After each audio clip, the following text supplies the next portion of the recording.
the game. But the main thing is that you have let it go. Oh, yeah. And they can't get to you anymore. You have stopped the karma. Anything that's left is their karma they have to deal with. And this is very important. It's difficult to do. I always tell them, I know this is not easy, but this is the first step. Then you have to forgive yourself. That's also very difficult. People don't realize they are also involved in the problem. You have to forgive yourself and really mean it. Yeah, what? Oh, go ahead. One master told me once, I love what he said. He said that the best way to get even with somebody is to forgive them, because when you release it, the ball goes back in their camp energized, and then they'll magnetize an event around that for their own wisdom, So, but we should go into it with that attitude. But for those who can't forgive, really, the only one you're really hurting is yourself.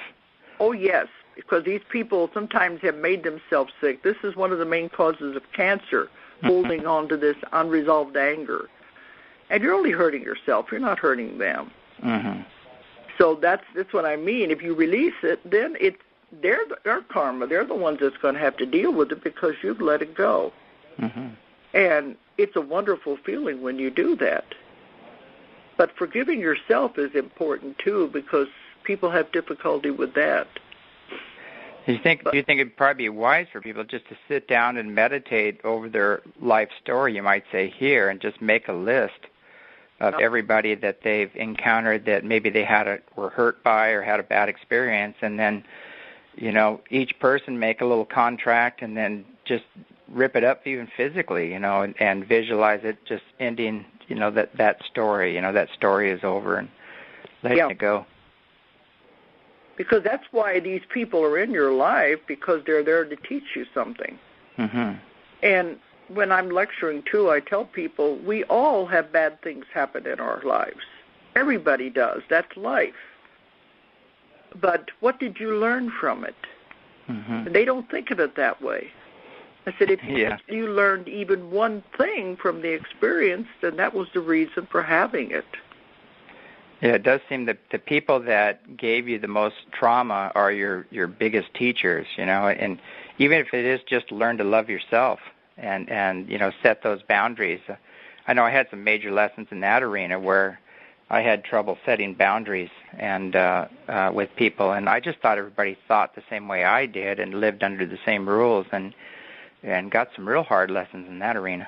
Well, that's what we found. The ones that have given us the most problems, the most trouble, were really one of our best friends on the other side. And they agreed to come in and do this for us, to teach us something. If you take them back into past lives and I take them into the spirit side, we'll find out they really love us very much to have made this agreement. I'll come in and I'll do all these horrible things to you so you'll learn something. But how many people ever look at it that way? Yeah, most people I've noticed they're stuck here in the physical, and they think that's all they are. They don't even realize they're an eternal spirit, and they don't, they have trouble seeing the big picture. And I know once you do see the big picture, it allows you to depersonalize the experience and let it go once you understand it. Because even the churches don't do a very good job of it either. Everything is sin, and they don't put it into place either. No, but they use fear, guilt, and unworthiness to hold down the masses, and then it's either God or the devil did it. They either blame or give credit to either one, and individual responsibility just isn't taught.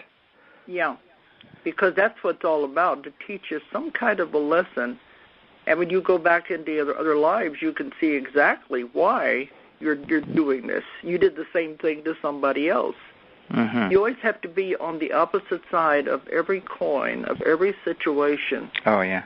Before you're finished. You can't graduate. You can't jump from kindergarten to college. You have to go through all of this. Yeah, I had an initiation by some of these extremely advanced ETs, and they brought back all of my memories in a big gold beam of light, and 3 balls hit me in the chest. And after that, I had full knowledge of the different lives I've had. Some were off-world as well, but, I hacked off heads. I was a Viking warrior. I was a road bandit in Mexico. I did everything you could imagine. And after seeing all those lives, I realized that, wait a second, I've done all of this. And, and I learned compassion for, everybody, the thief, the murderer. I had very high-level lives as well as lamas and yogis and off-world lives. And, I just see we're just souls on an adventure to gain wisdom through experience, and we're eternal. But sometimes we get locked into one event and we don't know how to move beyond it. Yeah, we don't see the bigger picture, as you said. Well, I've had clients. I just had one last week, and she said, "What if I find out I murdered somebody?" I said, "So." We all have, because that's all part of the list of lessons we have to go through. Yeah, what if you find out you murdered? You can't understand it if you haven't been through it and done it yourself. Yeah, I mean, when I was this Viking warrior, my wife and children were killed by this other village, and I was so outraged. I picked up my axe and I took on the whole village. So.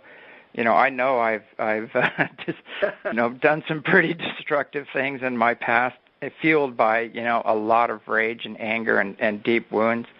And you accumulated a lot of karma with that too. Yeah, and since then I've been paying it all back and forgiving myself and releasing. I've actually had some of those images appear before me, these past lives, and I had to clear them up. And yeah. What I saw in that, and especially the Viking lifetime, I had this just incredible strength and fearlessness, and so you keep those attributes, and then you let go of the rage and the deep wound and the anger. Yeah, because some of the clients I see, they have not resolved that rage and anger. They don't even know where it came from, and they're carrying it over into this life. So you have to find the cause. Yeah, it never makes sense until you see the big picture, even with relatives and things like that. Once I saw our past lives and saw what happened there, then it made sense what was happening to me as a kid. But, on this level, it made no sense whatsoever. I couldn't understand why people would do that or behave that way. It was completely illogical. But once I had a little more information, I went, okay, that's why this is happening. And they said to a child, they don't know what's going on. To them, they just know they're not happy and they're being hurt. But it's later when you can look back at it and say, oh, that's why. What did it teach me in there? Oh, exactly. Going back to the 2012, I know the Hopi prophecies, they talk about two earths and are two lines of destiny. And one line is the people that are very greedy, very arrogant, they have a very separative attitude and focused on just material acquisition. And that line collapses. It totally crashes and collapses. And then the people that focus on living in harmony with each other and the planet and are moving in a spiritual evolution, that one continues on an upward spiral. And this is probably the two worlds that of what you're speaking of. It's a pretty graphic description of that in the. Yeah, I've worked with Hopi elders too in conferences, and a lot of their predictions, they go along the same lines. It's just wording it a little differently. But that's what I meant about the other ones will stay with that, even though that line collapses. We won't be aware of it, and they won't be aware of us. You will just separate. That's where it gets a little hard to understand when we get into this. I ask so many questions when I'm doing the session, and there's still pieces I don't have all the information. And they said nobody does. So it's just, gaining a little more here and there to try to put it all together. Yeah, what I'm finding out in my own personal experiences lately, we've been doing some very intense Tibetan practices here, and been sharing those. And the what's been happening lately is that I'm getting in between two worlds, and things are happening in one world differently than the world I'm in now. And I'm just observing it. I'm not getting, I don't think I'm losing my mind or anything else, which is really what the practice is all about, is losing your mind, getting into that space of no mind. But it's quite interesting watching